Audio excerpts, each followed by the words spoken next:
Math मंत्रा channel पर एक बार फिर से सभी छात्रों का स्वागत है। आज हम लोग प्रश्नावली 1.2 के प्रश्न संख्या 7 को हल करने का प्रयास करते हैं। सर्वप्रथम देखते हैं कि प्रश्न संख्या 7 में क्या दिया गया है।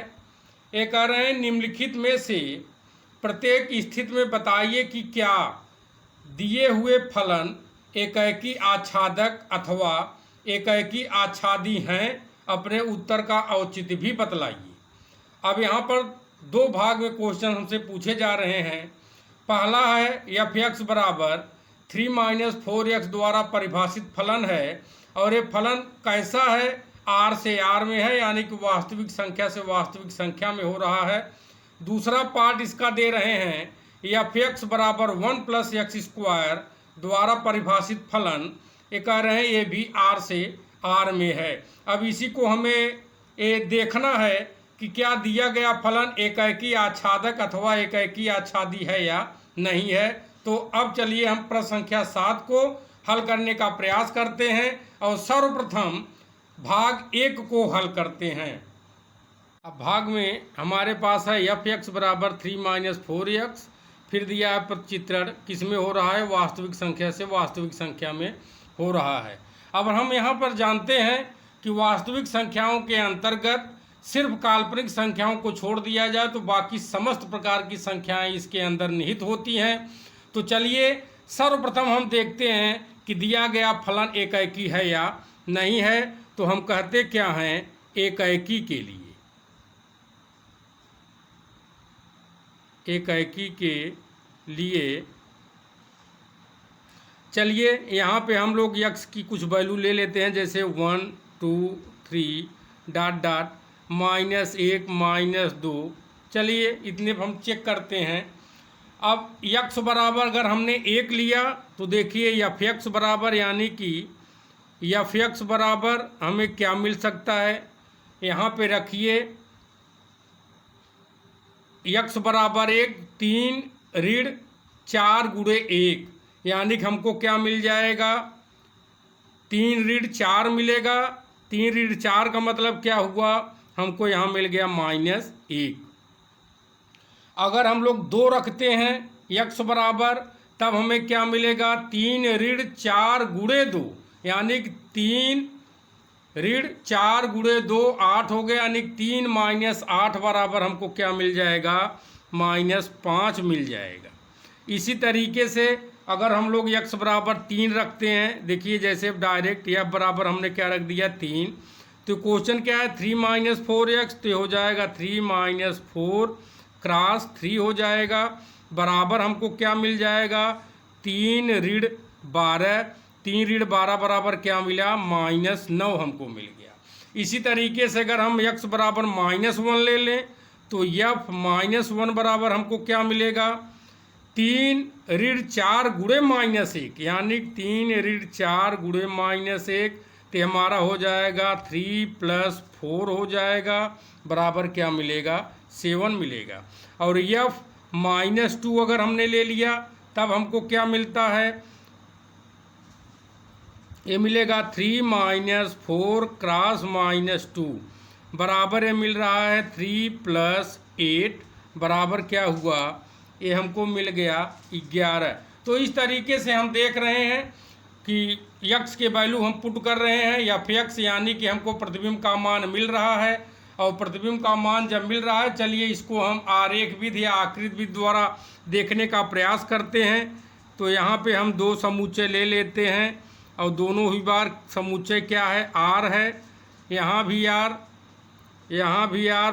चलिए f, अब जब हम लोगों ने x बराबर 1 रखा तो हमको मिला क्या था, हमको मिला था -1। x बराबर अगर हम लोगों ने 2 रखा था तो हमें क्या मिला था, -5 मिला था। 2 रखा तो क्या मिला था, -5 मिला था। x बराबर अगर हम लोगों ने 3 रखा था, 3, तो हमको क्या मिला था, -9 मिला था। x बराबर अगर हम लोगों ने -1 रखा तो हमें क्या मिला था, -1 पे हमको क्या मिला था, 7 मिला था। x बराबर -2 पे हमको क्या मिला था, 11 मिला था।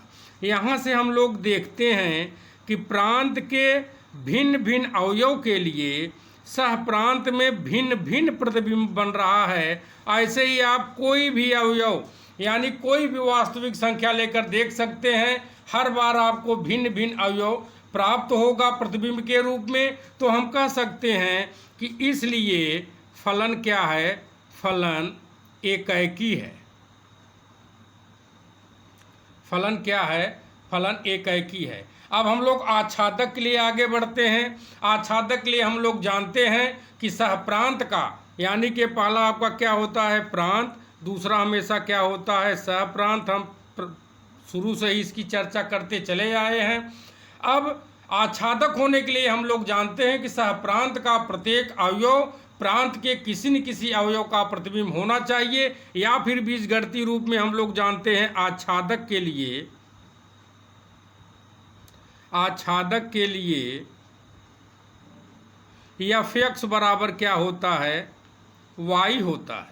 अगर f(x) बराबर y हुआ तब f(x) की वैल्यू क्या है, 3 - 4x है, बराबर यहाँ क्या मिल गया, y मिल गया। और अगर हम इसको हल करते हैं तो हमें मिलेगा x बराबर, हल करके आप लोग भी देख सकते हैं, हमें मिलेगा x बराबर 3 - y/4 यहाँ से मिला। और आच्छादक के लिए हम लोग जानते हैं कि y की वैल्यू पुट करके देखते हैं और पता लगाते हैं कि x की वैल्यू क्या हो सकती है। जैसे यहाँ पे चलिए हम y बराबर कुछ ले लेते हैं, जैसे मान लीजिए हमने 2 ले लिया, -1 ले लिया, -3 ले लिया। चलिए इस पे देखते हैं तो x बराबर हमें क्या मिलेगा। अगर हमने 2 रखा है तो x बराबर हमको मिल रहा है 3 - 2/4, 3 - 2/4। तो 3 - 2/4 बराबर हमको क्या मिल गया, 1/4 मिल गया। इसी प्रकार अगर हम लोग y बराबर -1 रखते हैं तो x बराबर हमें क्या मिलेगा, y बराबर -1 के लिए x बराबर 3, जब माइनस जैसे ही रखेंगे क्या हो जाएगा, माइनस ए प्लस बन जाएगा, नीचे 4 आएगा, 4/4 बराबर हमको क्या मिलेगा, 1 मिलेगा। तो यहाँ से हम देख रहे हैं कि जैसे वापिस चलते हैं अपने आकृति में। अब यहाँ पे अगर हम लोगों ने y बराबर 2 रखा तो हमें क्या मिला था, 1/4 मिला था। और 1/4 भी वास्तविक संख्या होता है, इसलिए 1/4 रखने पर इसका प्रतिबिंब क्या मिला, 2 मिला। अब हम लोग -1 रखते हैं तो हमको क्या मिला, 1 मिला। यानी कि यहाँ -1 अगर हम y बराबर लेते हैं तो x बराबर हमको क्या मिला है, तो पहले से ही देखिए यहाँ पर है हमारे पास, इसलिए इसको रिपीट नहीं करते हैं। अब हम लोग अगर -3 लेते हैं, x बराबर -3, चलिए इसको हम लोग बना देते हैं -3, y बराबर अगर -3 हम लेते हैं तब देखते हैं x बराबर क्या मिलता है। तो x बराबर 3 -y था तो माइनस ले रहे हैं तो प्लस हो जाएगा, और यहाँ बटे में क्या मिलेगा, 4 मिलेगा। तो यहाँ मिला हमें 6/4, यानी अगर इसे हम काट देंगे 2 तिहाई 6, 2 दूनी 4। तो यहाँ से हमको अगर हम y बराबर -3 ले रहे हैं तो x बराबर हमको क्या मिल रहा है, 3/2 मिल रहा है। तो यहाँ से अब इससे निष्कर्ष निकलता है कि हम y का चाहे जो मान ले लें वास्तविक संख्या के रूप में, उसके लिए प्रांत में कोई न कोई अवयव अवश्य बन रहा है। यानी कि यहाँ पर सहप्रांत का प्रत्येक अवयव प्रांत के किसी न किसी अवयव का प्रतिबिंब अवश्य बनेगा। इसलिए हम यहाँ पे कह सकते हैं कि देखिए फलन क्या है, इसलिए फलन आच्छादी या आच्छादक है। फलन क्या है, आच्छादक है। फलन आच्छादक हो गया तो हम कह सकते हैं, चूंकि हमने पूर्व में सिद्ध किया कि दिया गया फलन एकैकी है, अभी अभी हम लोगों ने सिद्ध किया कि दिया गया फलन आच्छादक है, अतः हम कह सकते हैं कि यहाँ पार्ट 1 के लिए फलन एकैकी आच्छादी या आच्छादक है, आच्छादी है, या इसी को हम लोग क्या कहते हैं, आच्छादक। यानी कि पार्ट 1 जो फलन दिया गया है ये फलन एकाएकी आच्छादी है। अब हम लोग प्रश्न संख्या 7 के दूसरे भाग को हल करने का प्रयास करते हैं।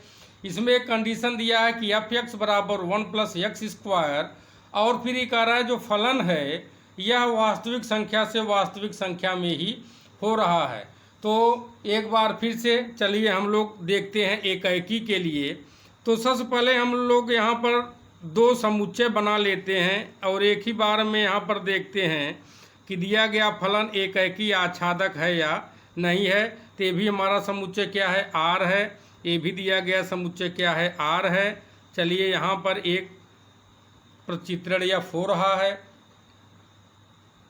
अब हम लोग कहते हैं एकाएकी के लिए, एकाएकी के लिए, और हम लोग जानते हैं कि वास्तविक संख्याओं के अंतर्गत केवल काल्पनिक संख्याओं को छोड़कर बाकी सभी प्रकार की संख्याएं इसमें निहित होती हैं। तो इसलिए यहाँ पे हम लोग चलिए ले लेते हैं x के कुछ मान, जैसे हमने ले लिया x बराबर 1, -1, 2, -2 डॉट डॉट डॉट। अब यहाँ हम लोग रख के देखते हैं कि f1 बराबर हमें क्या मिलता है। अगर हमने x बराबर 1 लिया तो f(x) बराबर क्या दिया है, 1 प्लस एक्स स्क्वायर। अगर इसमें हम रखेंगे 1 धन 1 का वर्ग बराबर क्या मिलेगा, 1 धन 1, यानी कि बराबर हमको क्या मिल रहा है, 2 मिल रहा है। इसी प्रकार अगर हम लोग x बराबर -1 रखते हैं तो f-1 बराबर हम यहाँ रखेंगे 1 प्लस -1 का होल स्क्वायर बराबर 1 प्लस 1। यहाँ भी हमको क्या वैल्यू मिल रहा है, 2 मिल रहा है। अब अगर हम लोग x बराबर 2 रखते हैं तो f2 बराबर हमको क्या मिल जाएगा, ये मिलेगा 1 प्लस 2 का होल स्क्वायर, यानी कि 1 प्लस 4। 1 प्लस 4 बराबर क्या होता है, 5 होता है। और x बराबर अगर हम लोगों ने -2 रखा तो f-2 बराबर हमको क्या मिला, 1 प्लस -2 का whole square is equal to 1 plus 4 is equal to 5। तो हम यहाँ पर देख रहे हैं कि 1 और -1 और -1 रखने पर दोनों ही बार हमको प्रतिबिंब क्या मिल रहा है, 2 मिल रहा है। यानी 1 के लिए भी प्रतिबिंब 2 बन रहा है और -1 के लिए भी ये प्रतिबिंब क्या बन रहा है, 2 बन रहा है। उसी तरीके से अगर हम लोग यहाँ x बराबर 2 रख रहे हैं या फिर -2 रख रहे हैं तो दोनों ही बार हमको प्रतिबिंब क्या मिल रहा है, 5 मिल रहा है दोनों के लिए। तो यहाँ से एक चीज़ तो एकदम स्पष्ट है, क्लियर है कि दिया गया फलन एकाएकी न होकर के कैसा फलन है, बहुएक फलन है।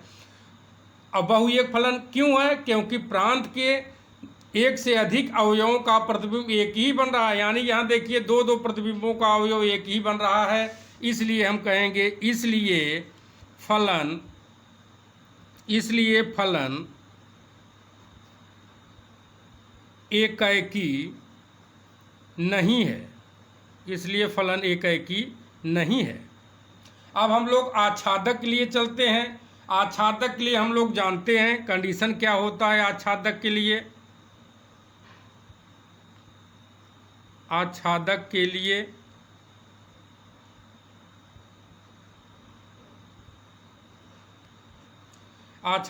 हमारे पास कंडीशन होता है कि f(x) बराबर y। f(x) क्या दिया है, 1 प्लस एक्स स्क्वायर दिया है, बराबर क्या हुआ, y। तो x स्क्वायर बराबर क्या हुआ, y-1। तो x बराबर क्या हुआ, √y-1 हमको यहाँ से मिल रहा है। अब हमारा सारा फोकस यहीं पे होना चाहिए। चलिए देखते हैं y बराबर कुछ संख्या हम लोग ले लेते हैं। जैसे सपोज दैट हमने 0 ले लिया, क्योंकि 0 भी वास्तविक संख्या होता है।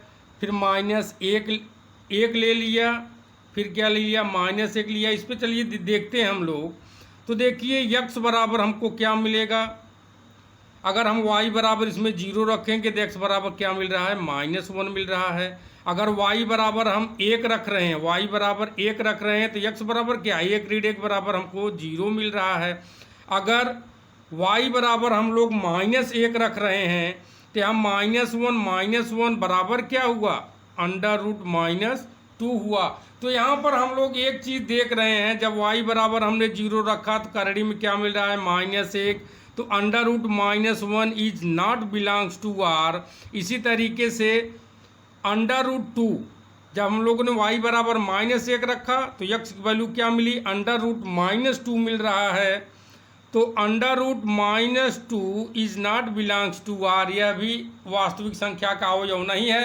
तो यहाँ से हम लोग देख रहे हैं कि y के लिए 0 के लिए भी नहीं बन पा रहा है, -1 के लिए भी नहीं बन पा रहा है, 1 के लिए तो मान लीजिए बन जाएगा। अगर y बराबर 1 है तो x बराबर 0 पर यह प्रतिबिंब बन जाएगा। लेकिन यहाँ पर सहप्रांत में जितने भी ऋणात्मक संख्याएं हैं हम लोग देख रहे हैं, उसके लिए वह किसी भी अवयव का प्रतिबिंब नहीं बन रहा है। यानी कि जैसे यहाँ पर 0 भी खाली रह जाएगा, -1 भी यहाँ पर खाली रह जा रहा है, क्योंकि -1 रखने पर -2, 0 रखने पर करड़ी में -1 रखने पर करड़ी -2।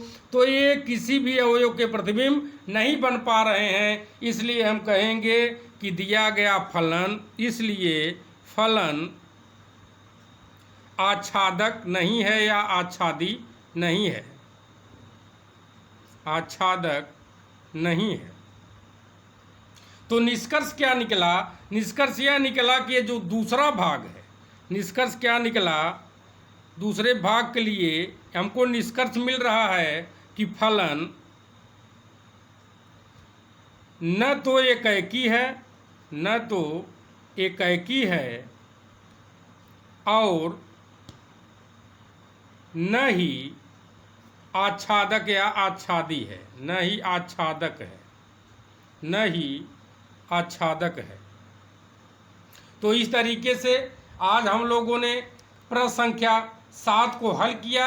अगर आप लोगों को यह विधि अच्छे ढंग से समझ में आ रहा है तो हमारे चैनल मैथ मंत्रा पे आइए, चैनल को सब्सक्राइब कीजिए, ताकि भविष्य में बनने वाले सभी वीडियो का अध्ययन आप घर बैठे ऑनलाइन माध्यम से कर सकें। आप लोगों ने हमारे वीडियो को वॉच किया, अपना बहुमूल्य समय दिया, इसके लिए सभी छात्रों को मैथ मंत्रा चैनल तरफ से एक बार फिर से धन्यवाद।